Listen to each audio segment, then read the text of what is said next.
4 men cut my fence at 2 a.m. They didn't know every second was recorded. I built that electric fence to protect my ranch, not to start a war. But when the HOA president called the sheriff, accused me of blocking legal access, and buried me in fines, I knew something wasn't adding up. Then somebody cut my fence in the middle of the night, and what my cameras captured changed everything. Before we get into it, if you enjoy real stories about standing your ground with patience, proof, and the law, take a second to subscribe. Now let me show you how one simple question in a courtroom turned this entire fight upside down. At exactly 6:18 that morning, Ethan Calloway heard tires crunch across the gravel leading to his ranch house. He looked up from the mug of black coffee resting on his kitchen table and watched 3 vehicles roll through the open stretch toward his front gate. The first was a white SUV with the Silver Pines Homeowners Association logo on its door. Behind it came a county sheriff's cruiser, followed by a pickup carrying 2 men Ethan had never seen before. He frowned. Silver Pines sat nearly 2 miles south of his property. Its decorative stone entrance, manicured streets, and lakeside homes had nothing to do with his cattle ranch. They didn't share roads. They didn't share utilities. Most importantly, they didn't share authority. Yet they had come anyway. Ethan stepped onto the porch just as the lead SUV stopped beside the wooden gate. A woman in a tailored navy coat climbed out first. She carried herself with the confidence of someone accustomed to being obeyed. "Mr. Calloway?" she asked before he spoke. "I am. I'm Brenda Holloway, president of the Silver Pines HOA." She didn't offer a handshake. Instead, she pointed directly toward the newly completed electric fence stretching along the northern pasture. "That fence is creating a public safety hazard." Ethan glanced toward the line of steel posts disappearing over the ridge. Every warning sign was visible. Every insulated wire had been installed entirely inside his surveyed boundary. He had spent nearly 2 weeks building it himself, checking every measurement twice before energizing the system. Then he looked back at Brenda. "Is that so?" "It is," she replied. "We've received complaints." "From who?" "That isn't relevant." "It usually is." Brenda's expression hardened. "The association has determined this installation violates community safety standards. It needs to be removed immediately." Ethan studied her face for several seconds before asking the question that seemed obvious. "What community?" She blinked once. "Silver Pines." "My ranch isn't in Silver Pines. You border land that affects Silver Pines. I border my own land."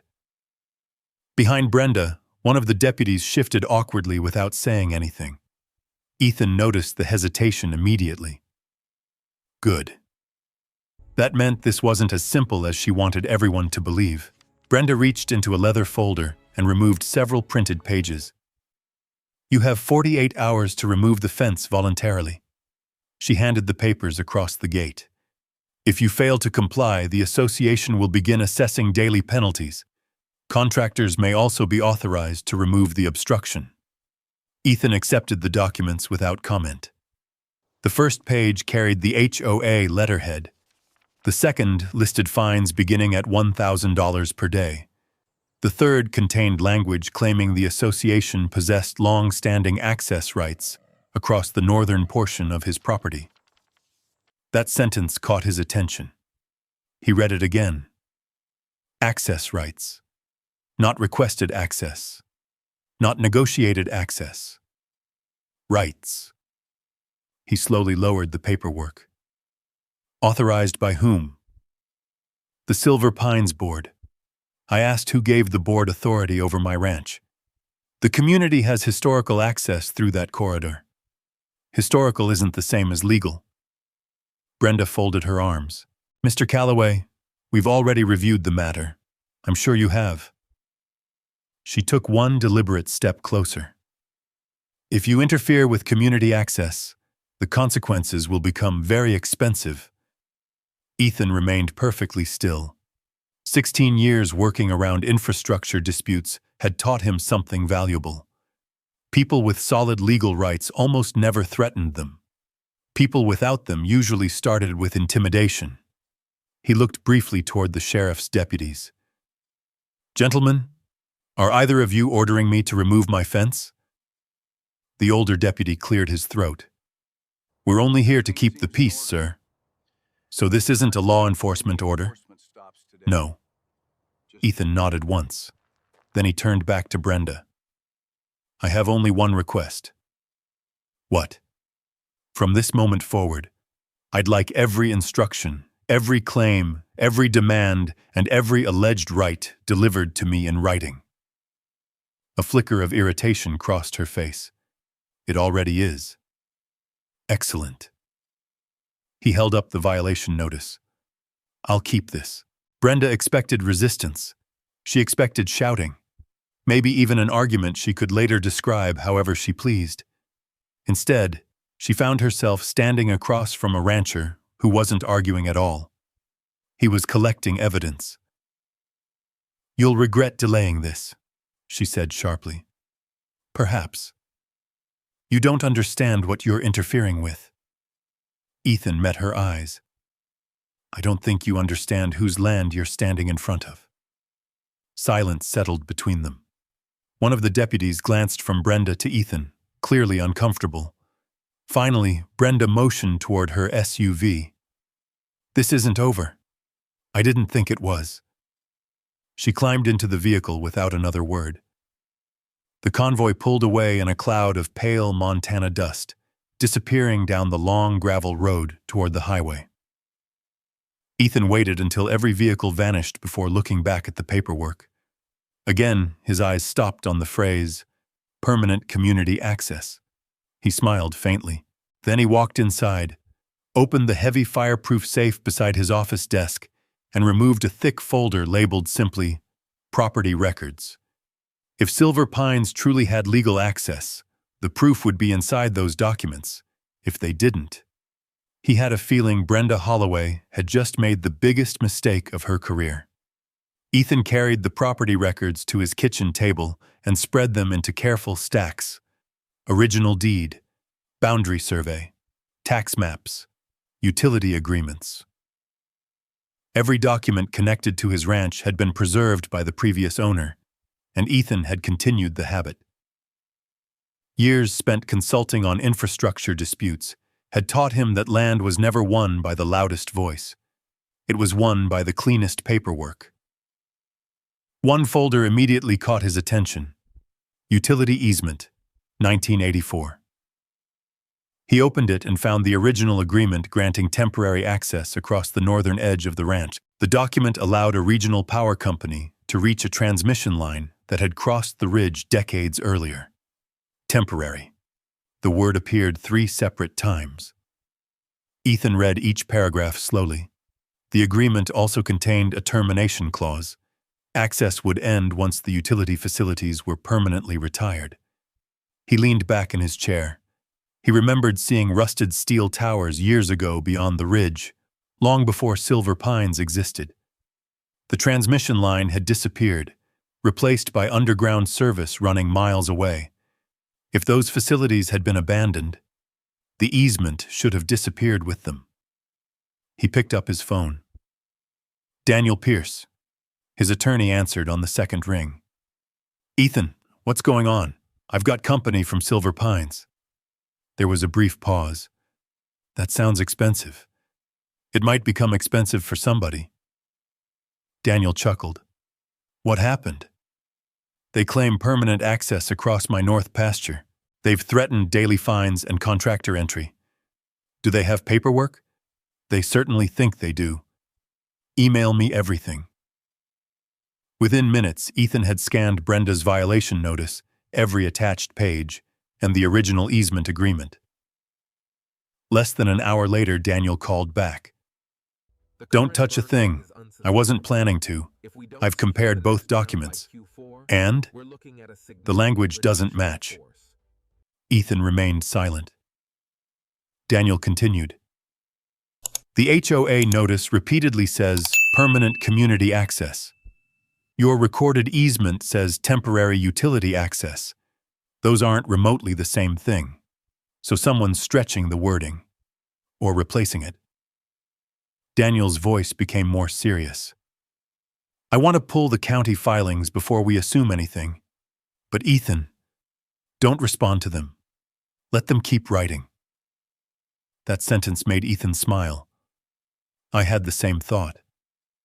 Every notice they send becomes evidence. After hanging up, Ethan drove into Cedar Ridge and stopped at the county recorder's office. The clerk recognized him immediately. Morning, Ethan. I need every recorded document involving my northern boundary. She searched for several minutes before returning with certified copies. Most were exactly what Ethan expected. Then one newer filing caught his attention. It referenced Silver Pines development. Not an easement, not ownership. Only a recorded statement claiming the association believed historic access still existed. Believed. No court order, no deed, no signed agreement. Just a claim. He thanked the clerk and drove home. By the time he reached the ranch, another envelope waited inside his mailbox. Silver Pines, HOA. Already. Inside was another notice. The fines had begun. $1,000 per day. Failure to comply may result in contractor removal of obstruction. Failure to cooperate may result in legal action. Permanent community access. The phrase appeared again, exactly as Daniel predicted. Ethan filed the notice into a brand new binder. He labeled the spine with a black marker. Silver Pines. Evidence. He hadn't even closed the binder before another email notification appeared on his phone. From Brenda Holloway. Mr. Calloway, this message serves as official confirmation that Silver Pines possesses permanent legal access through the northern corridor of your property. Your continued refusal to remove the hazardous electric fence constitutes willful interference with established community rights. Failure to comply within 48 hours will result in additional enforcement measures. Regards, Brenda Holloway, President, Silver Pines. Ethan read it twice, then forwarded it directly to Daniel. 30 seconds later, his attorney replied, "Don't answer. Save everything. She's writing our case for us." Ethan printed the email and slipped it behind the violation notices. 3 documents. 3 separate uses of the phrase permanent access. 3 separate signatures from Brenda Holloway. Outside, the fence hummed quietly along the northern pasture exactly as it had the day before. Inside, Ethan stared at the growing stack of papers. The fines didn't concern him nearly as much as the confidence behind them. People willing to threaten thousands of dollars every day usually believed someone else would eventually pay the bill. But one question refused to leave his mind. Why was Brenda so desperate to turn an expired utility road into permanent community property? Whatever the answer was, it had to be worth far more than the fence itself. And Ethan intended to find out. The next morning, he climbed into his pickup before daylight and drove the entire length of his northern pasture. The electric fence, remained untouched, every warning sign standing exactly where he'd installed it. But when he reached the old ranch road cutting through a stand of cottonwoods, he stopped. Fresh tire tracks. Not from cattle, not from his truck. 2 vehicles had crossed the muddy stretch during the night, turned toward the abandoned utility corridor, then disappeared back toward Silver Pines. Someone was still using the road. Ethan stepped out and knelt beside the tracks. The tread pattern was deep and nearly identical on both vehicles. Heavy-duty pickups, deliberate. He walked another 100 yards until he found something else. A broken survey stake. Bright orange paint still marked one end. That didn't belong on a cattle ranch. Back at the house, Ethan unlocked a storage cabinet and removed 3 weatherproof trail cameras he'd purchased years earlier for monitoring livestock. Within 2 hours, one camera overlooked the wooden gate, another covered the abandoned road, and a third faced the northern fence where anyone attempting to enter would have to pass. If someone wanted access badly enough, they would eventually return. He didn't have to wait long. 2 nights later, his phone chimed just after 11:30. Motion detected. Ethan opened the live feed. A white pickup rolled slowly toward the locked ranch gate without headlights. 2 men climbed out wearing reflective safety vests with no company logos. One examined the chain while the other pointed farther up the road. Neither carried tools for electrical work. Instead, one removed a folded tripod from the truck bed. Survey equipment. Ethan watched in silence as they measured distances from the gate before returning to their truck less than 10 minutes later. He exported the footage immediately. The following afternoon, another certified letter arrived. Silver Pines HOA. The daily fines had increased to $3,000. The letter accused Ethan of interfering with critical community infrastructure and warned that continued obstruction might expose him to additional liability. Daniel Pierce called after reading the scanned copy. "They're escalating faster than I expected. They're also getting careless. How so?" Ethan emailed him the nighttime footage. Several seconds passed before Daniel spoke again. "Those aren't utility contractors." "No. They're surveying." "They are." Daniel's tone sharpened. "Don't publish this. Don't confront Brenda. I wasn't planning to. Let them keep believing you're reacting emotionally." Ethan smiled. They're about to be disappointed. Later that week, Sheriff Wade Collins pulled into the ranch alone. "I figured I'd stop by before this thing gets any uglier." Ethan invited him onto the porch and handed him copies of the latest notices. The sheriff read them carefully. "They're claiming permanent access." "They are. You disagree." "I have documents." The sheriff nodded thoughtfully.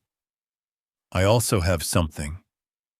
Ethan opened his laptop and played the nighttime recording. The sheriff watched without interrupting. When the men unfolded the surveying tripod, he leaned closer to the screen. "That's not maintenance." "No." "Did they damage anything?" "Not yet." The sheriff closed the laptop. "As long as they're claiming a legal easement, this stays civil until a court decides otherwise." "I understand. But..." He paused. "If anyone cuts your locks, damages your fence, or enters areas beyond whatever they're claiming," his voice hardened, "call me immediately. I will." After the sheriff left, Ethan walked the fence line once more before sunset. Everything looked exactly as it should. Too exactly. People preparing for legitimate access didn't sneak onto private land after dark with survey equipment. They requested permission. Standing near the northern gate, Ethan noticed another small orange flag tucked into the grass just beyond his property marker. Someone had been measuring more than an old ranch road. Someone was laying out a future. As he pulled the flag from the ground, his phone vibrated. A new email from Brenda Holloway. It contained only one sentence. "You are delaying a project that benefits hundreds of families." Ethan stared at the words for several moments. Project. Not safety. Not emergency access. Project. For the first time since Brenda had arrived at his gate, she had accidentally revealed that the fence was never the real problem. The question was no longer whether someone wanted to cross his ranch. The question had become, what project was valuable enough to risk lying about who owned the land? Ethan didn't reply to Brenda's email. Instead, he opened the county planning website and searched every public filing connected to Silver Pines. Years of reviewing technical permits had taught him one simple lesson. If someone was hiding the truth, they usually left it buried inside paperwork no one expected anyone to read. For nearly 3 hours, he compared zoning maps, subdivision applications, engineering drawings, and meeting minutes. Then one document stopped him cold. Silver Pines Ridge Expansion, Phase 3. He downloaded the entire application. 46 luxury homes, a private marina on the neighboring lake, walking trails, a recreation lodge, estimated project value well into 8 figures. None of that surprised him. One page did.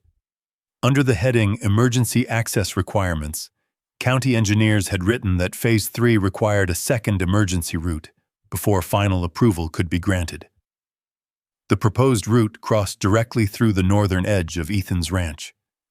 He leaned back in his chair.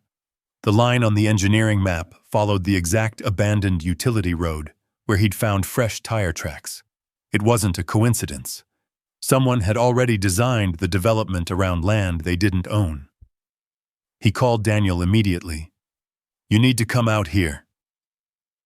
An hour later, the attorney stood beside Ethan's dining table studying the maps spread across its surface. Daniel traced the highlighted road with one finger. "So that's why they're desperate. They don't care about my fence. They care that your fence stopped everyone else from pretending this road already belonged to them." Daniel picked up another document. The projected construction budget listed a second option if access across Ethan's ranch became unavailable. Alternative mountain route. Estimated additional cost. $4,100,000. Daniel gave a slow whistle. Now we know what's really at stake. Ethan folded his arms. They're trying to save $4 million. They're trying to make you pay it. Silence settled over the room. Everything suddenly fit together. The fines, the threats, the nighttime survey crews, the repeated claims of permanent access. None of it had anything to do with safety. The fence simply forced the HOA to acknowledge a boundary they had already decided to ignore. Daniel reached for the original easement agreement. "I want one more piece." "What?" "Proof the utility easement actually expired." The next morning, they drove to the regional power cooperative that had once maintained the transmission corridor. An elderly records supervisor disappeared into the archive room before returning with a thin folder. "The line you're asking about?" He smiled. "That was retired years ago." He handed Daniel an official decommissioning certificate. Transmission service terminated. Utility maintenance concluded. Temporary access no longer required. The document carried the company's seal. Daniel looked at Ethan. "This is exactly what I hoped we'd find." On the drive back to the ranch, neither man spoke much. There wasn't much left to guess.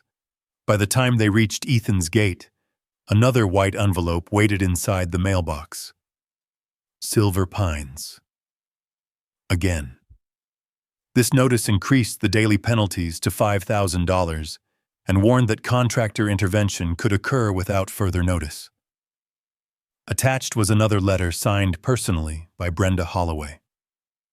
One sentence immediately stood out. Silver Pines possesses unrestricted permanent access through the northern corridor. Daniel smiled.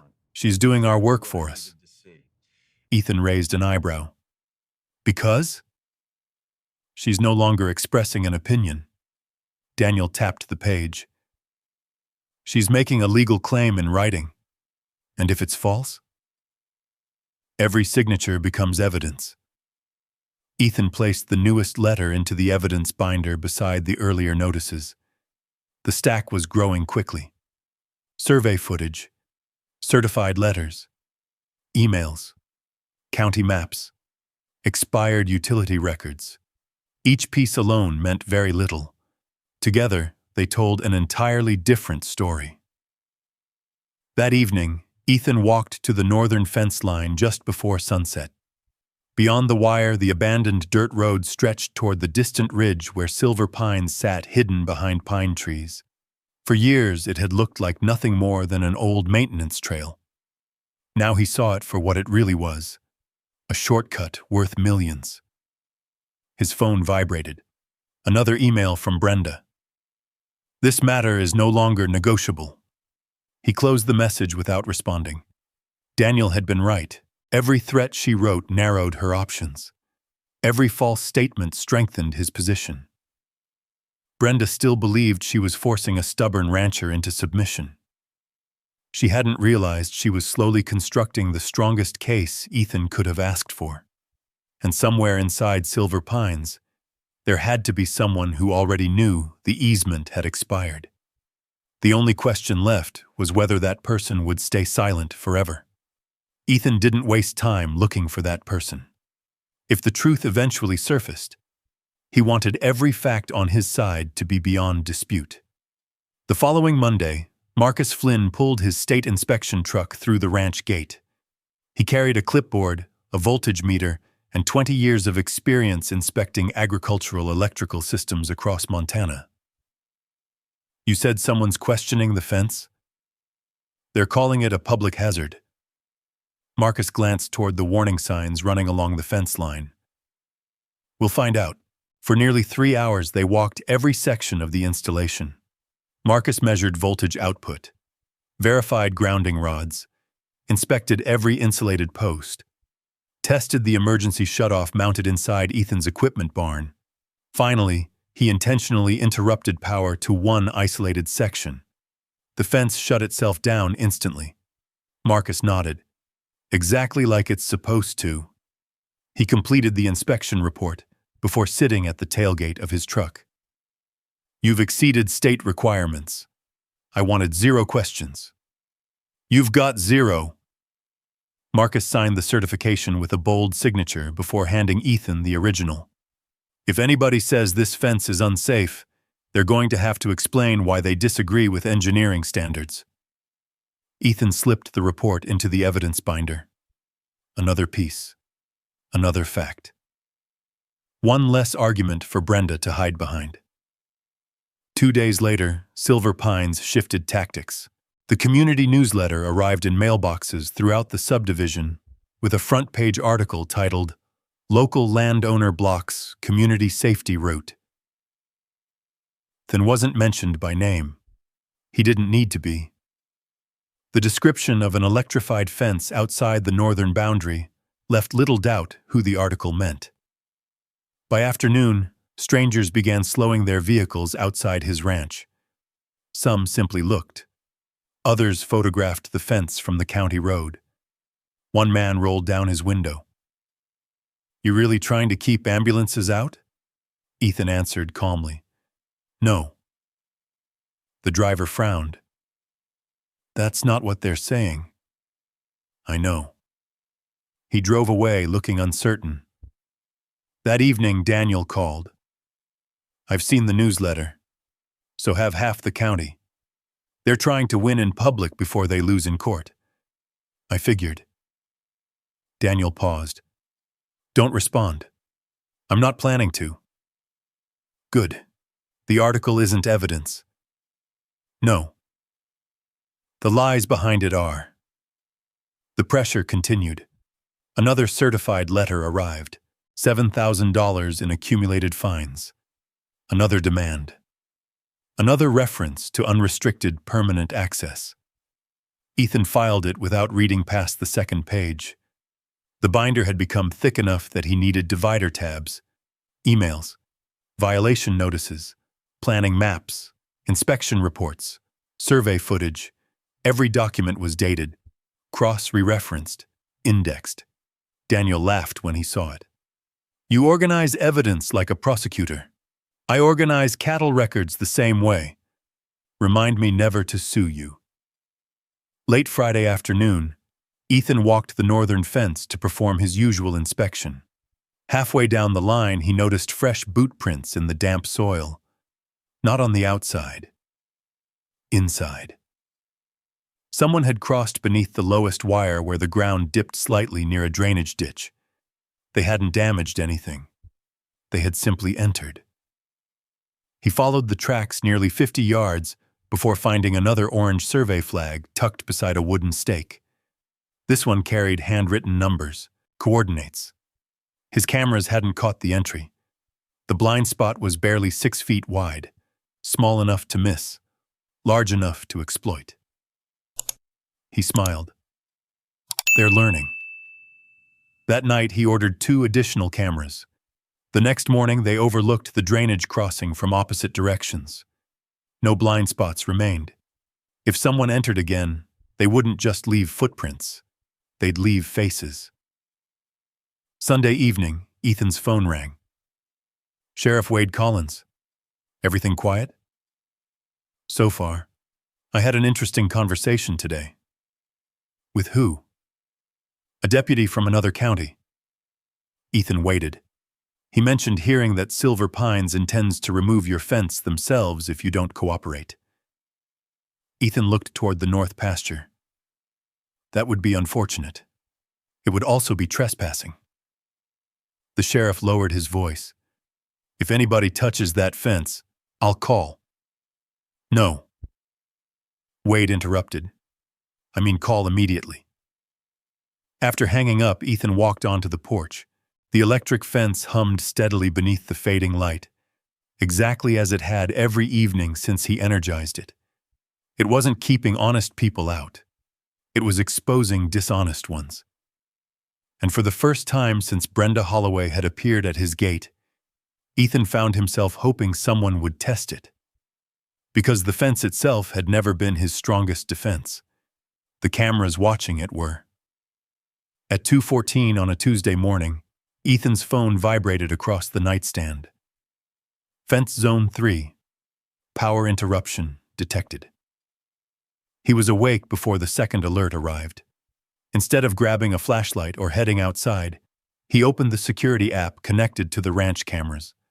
The northern fence appeared on the screen under infrared light. 4 figures moved deliberately along the property line.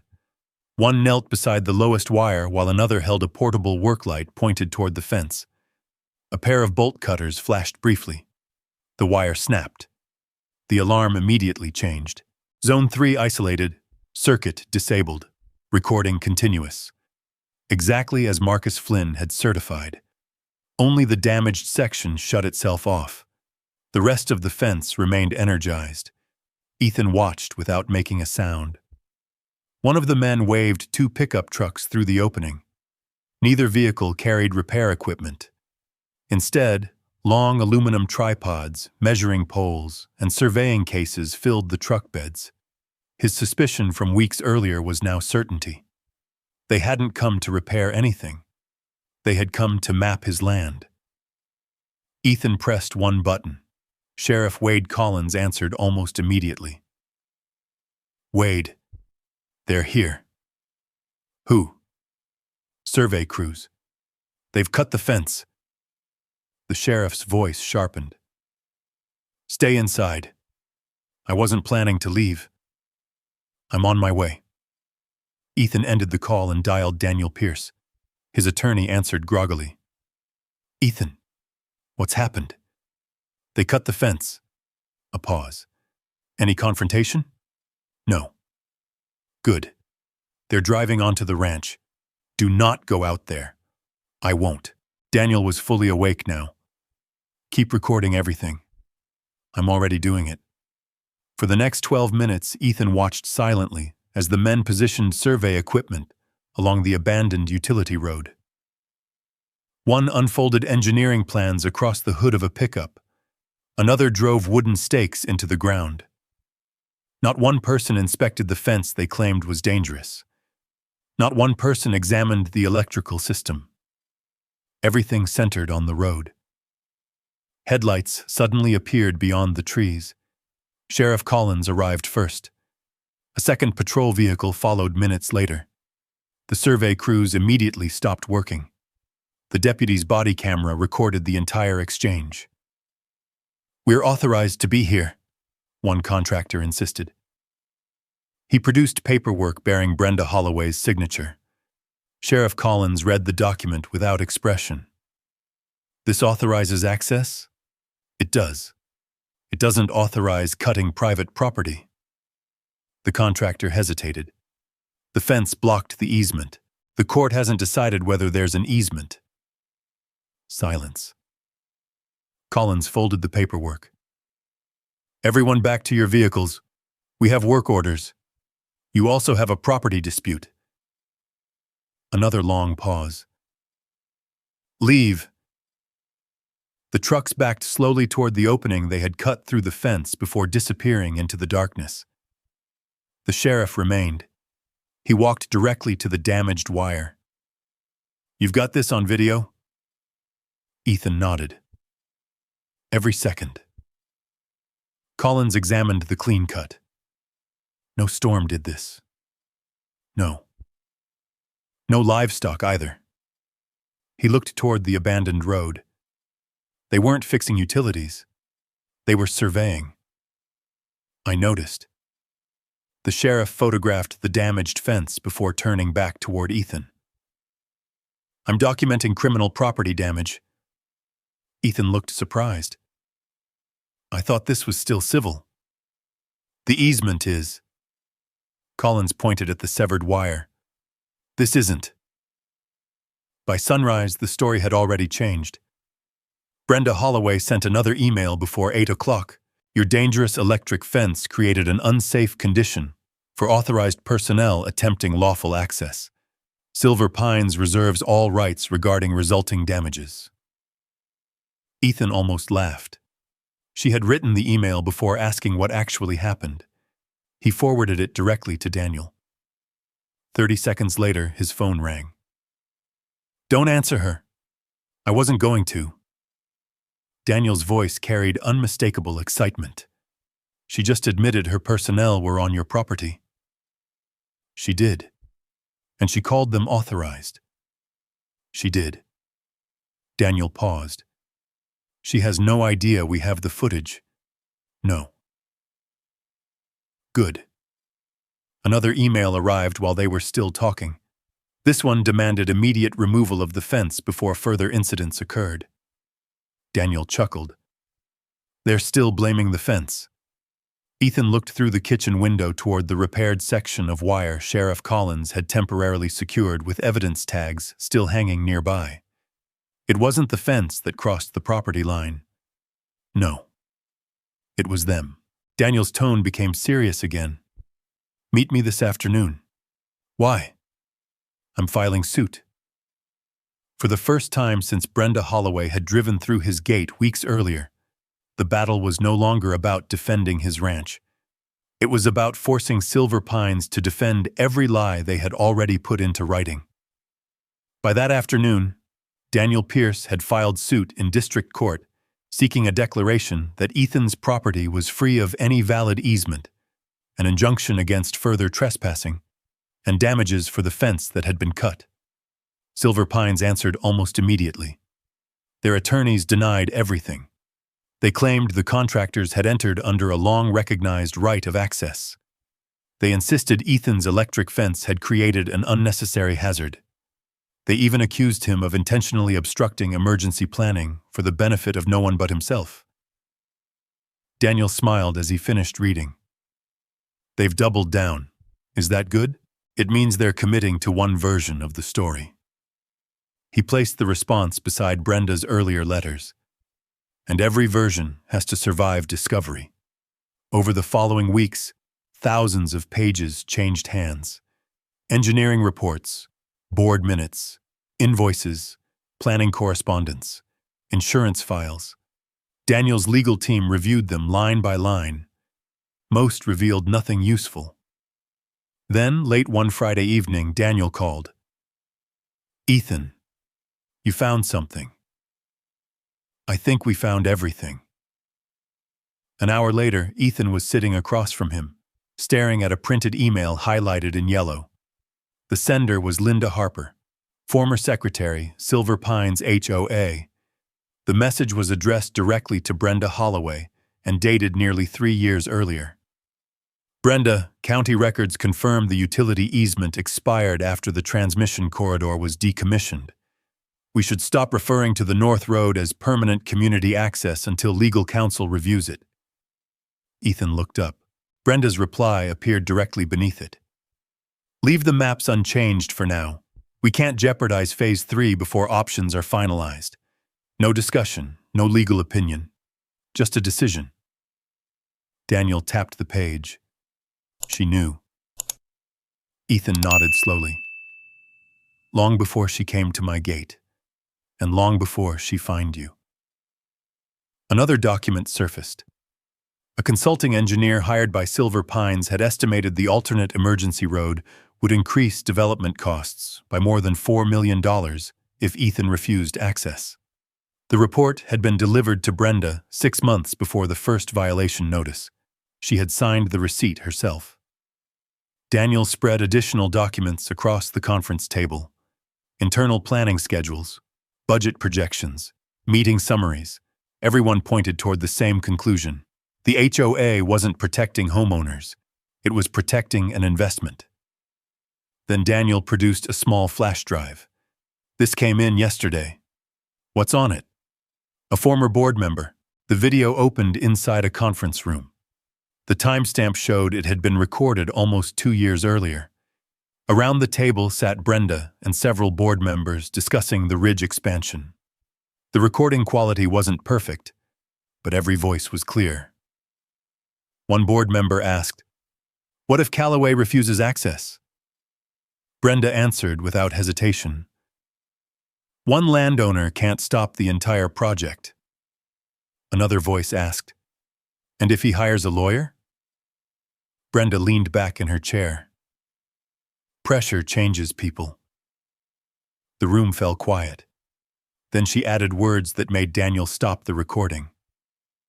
"If enough fines pile up, he'll cooperate." Neither man spoke for several moments. Finally, Ethan asked, "Can we use that?" Daniel nodded. "If it was legally preserved." The next morning, Daniel contacted Linda Harper. She agreed to meet. Unlike Brenda, Linda arrived without lawyers, without demands, and without excuses. She carried a cardboard archive box. "I kept copies," she admitted quietly. "I never thought I'd need them." Inside were original board packets, handwritten meeting notes, and official minutes that had never appeared in the HOA's discovery production. Daniel carefully sorted through the contents. Then he found another missing piece, an internal planning map. The original version labeled Ethan's Road exactly as the utility agreement described it. Temporary utility access. A later revision had been printed with different wording. Permanent community access. No explanation, no supporting document. Just 2 substituted words. Daniel looked directly at Linda. "Who approved this revision?" She answered immediately. "Brenda." "And everyone knew?" Linda shook her head. "Most of us trusted what she told us. Did anyone object?" "I did." She slid another email across the table. "I resigned 6 months later." Daniel leaned back slowly. "This changes the entire case." "It should." Linda folded her hands. "I stayed quiet because I thought someone else would fix it." She looked toward Ethan. "I was wrong." As she left the office, Daniel closed the archive box and smiled for the first time in days.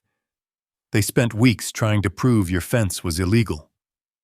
Ethan looked down at the stack of newly discovered evidence.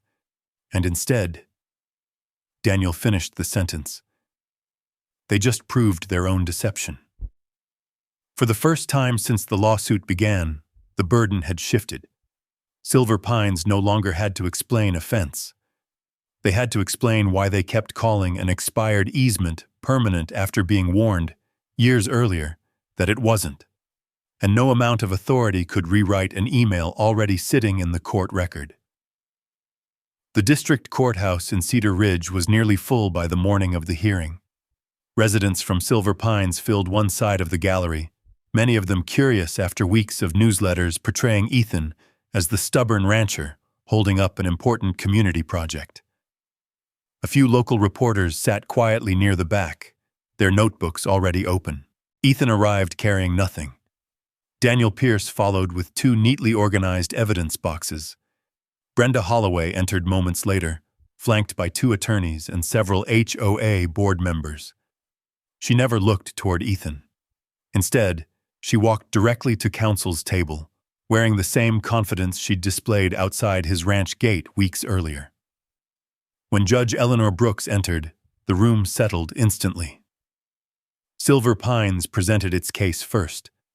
Their lead attorney described Ethan's electric fence as an unnecessary hazard that endangered contractors and delayed emergency planning for hundreds of future homeowners.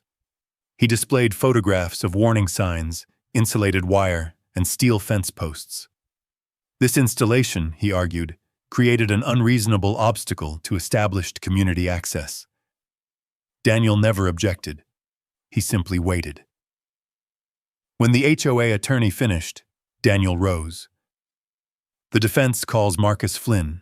The state electrical inspector walked to the witness stand carrying his inspection binder. After taking the oath, he calmly explained his qualifications before opening the report he had completed on Ethan's ranch. Daniel asked the first question. "Did you inspect Mr. Calloway's electric fence?" "I did." "Did it comply with Montana safety regulations?" "Yes." "Completely?" "Yes." Marcus described the inspection in precise detail. Certified energizer, proper grounding, required warning signage, correct wire height, emergency shutoff system, independent sectional isolation. Nothing had been overlooked. Daniel then displayed photographs of the damaged fence. What happened when the wire was cut? Marcus answered without hesitation. The affected section automatically shut itself off. So electricity continued flowing through the damaged wire? No. Why not? Because the system functioned exactly as designed. Daniel paused. Would you describe this fence as dangerous? Marcus looked briefly toward the jury box before answering. No. Why? Because every safety feature required by state standards was present and functioning. The HOA attorney stood. Objection. Calls for a legal conclusion. Judge Brooks shook her head. Overruled. Marcus continued. My job isn't deciding ownership disputes. He rested one hand on the inspection report. My job is determining whether electrical systems are safe. Daniel smiled slightly. And your conclusion? The fence was properly installed, legally maintained, and operating safely. The courtroom grew noticeably quieter. The central argument Silver Pines had repeated for weeks, that the fence itself posed a danger, had disappeared in less than 20 minutes. Daniel thanked Marcus and called no further questions. The HOA attorney attempted cross-examination. Inspector Flynn, an electric fence can still shock someone, correct? It can, so it is dangerous. Marcus remained composed. A kitchen stove can burn someone. The attorney frowned. So whether something has electrical power isn't the legal question. Marcus pointed toward his report. The question is whether it's built and operated safely. And this one was. It exceeded minimum requirements. The attorney glanced down at his notes before quietly ending the examination. Daniel returned to counsel's table without saying a word. He didn't need to. The inspection report had done exactly what he expected. One by one, every claim that Ethan had acted recklessly had collapsed under objective evidence. Judge Brooks made several notes before looking toward Daniel. Your next witness? Daniel remained standing. Your Honor. He reached into one of the evidence boxes. The defense intends to address how the fence was actually damaged. Brenda shifted for the first time all morning. Daniel placed a small flash drive beside the courtroom computer. I believe the next exhibit changes the entire context of this case. Across the room, Ethan finally looked toward Brenda. For weeks, she had insisted the fence itself created the danger. In a matter of moments, the courtroom was about to see what happened before anyone ever stepped through the opening. And once they did, The case would no longer be about an electric fence. It would become about the people who chose to cut it. Daniel inserted the flash drive into the courtroom computer. The first video filled the monitor. Infrared footage showed the northern fence at 2:14 a.m. 4 men approached the property line carrying bolt cutters, surveying equipment, and work lights. One crouched beside the lowest wire. Seconds later, the cutters closed. The wire snapped. A timestamp appeared in the corner. Immediately afterward, the system isolated the damaged section exactly as Marcus Flynn had described. The courtroom remained silent. Then the video continued. Pickup trucks drove through the opening. Survey tripods came out. Orange stakes were driven into Ethan's pasture. Engineering maps were unfolded across a truck hood. Not a single person inspected the fence. Not one person tested the electrical system. They simply began surveying land that didn't belong to them. Daniel paused the recording. Your Honor, the HOA repeatedly claimed these individuals entered to address a dangerous condition. He looked toward the screen. Do you see anyone repairing a fence? No, Judge Brooks answered. Daniel resumed the video. Minutes later, Sheriff Wade Collins arrived. His body camera automatically activated as he stepped from his patrol vehicle. The courtroom watched the exchange exactly as it had happened. We're authorized to be here, one contractor insisted. He handed over paperwork signed by Brenda Holloway. Collins examined the document. This authorizes access? Yes. It doesn't authorize cutting private property. The contractor hesitated before finally answering. We were told the easement was permanent.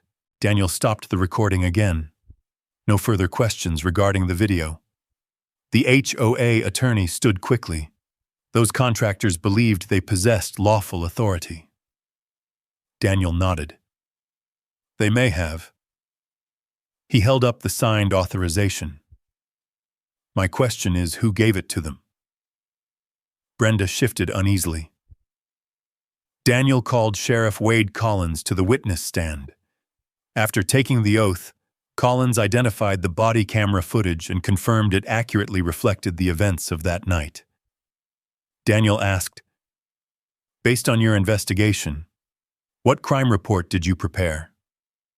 Criminal mischief involving property damage and unauthorized entry. Why? Because someone intentionally cut Mr. Calloway's fence. And did you determine who physically damaged it? The contractors admitted doing so. The sheriff paused before adding one more sentence. They also stated they were acting under written instructions. Daniel handed him Brenda's signed authorization. Is this the document they showed you? It is. The courtroom grew even quieter. The HOA attorney attempted to redirect. Sheriff Collins, you are not offering an opinion regarding the validity of the easement. No. My investigation wasn't about the easement. It was about the fence. It was about who damaged private property. Daniel returned to the podium one final time. Your Honor, permission to approach. Judge Brooks nodded. Daniel placed 3 exhibits side by side. Brenda's authorization letter. The surveillance image showing contractors cutting the fence. The sheriff's incident report. He spoke slowly. The sequence is undisputed. Mrs. Holloway signed the authorization. The contractors relied upon it. They entered Mr. Calloway's ranch. They cut the fence. They surveyed his property. He stepped back. No speculation. No assumptions. Just documents. Judge Brooks studied the exhibits for several long moments. Then she looked toward the HOA table. Her next question landed with unmistakable weight. Counsel, she turned directly toward Brenda Holloway. Who cut the fence? The courtroom became perfectly still. Brenda's attorney rose cautiously.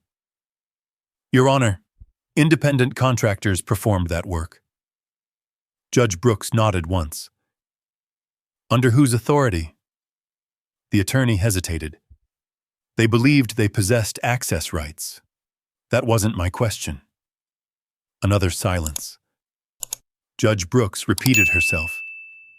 Who authorized them to enter Mr. Calloway's property and cut his fence? The attorney glanced toward Brenda before answering quietly. The authorization bears Mrs. Holloway's signature. For the first time since the hearing began, Brenda's confidence disappeared. Judge Brooks wrote several notes before closing the exhibit binder. The court has now heard testimony regarding the expired easement, reviewed internal HOA correspondence, acknowledging that expiration, examined surveillance footage, and received evidence identifying who authorized entry onto the plaintiff's property. She looked across both counsel tables. I will take the matter under advisement and issue a written ruling. The gavel struck once.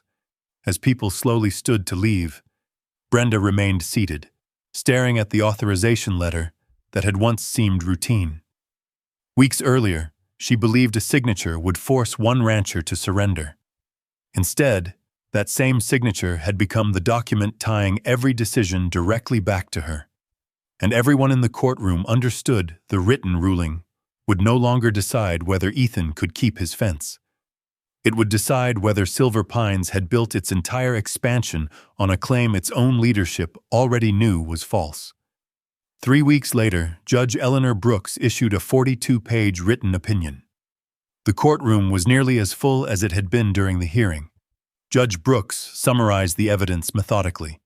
The original utility easement, the power company's decommissioning certificate, Marcus Flynn's inspection report, Sheriff Wade Collins's investigation, the surveillance footage, Linda Harper's emails, the altered planning maps. Each document supported the next. When she reached her conclusions, no one interrupted. The court finds that the temporary utility easement terminated upon retirement of the transmission corridor. She continued reading. Silver Pines Homeowners Association possessed no permanent legal right to access Mr. Calloway's property. Several residents exchanged uneasy glances. Judge Brooks turned another page.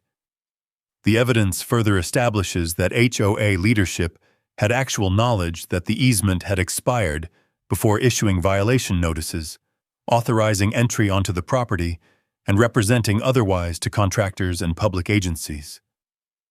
Brenda lowered her eyes. The judge wasn't finished.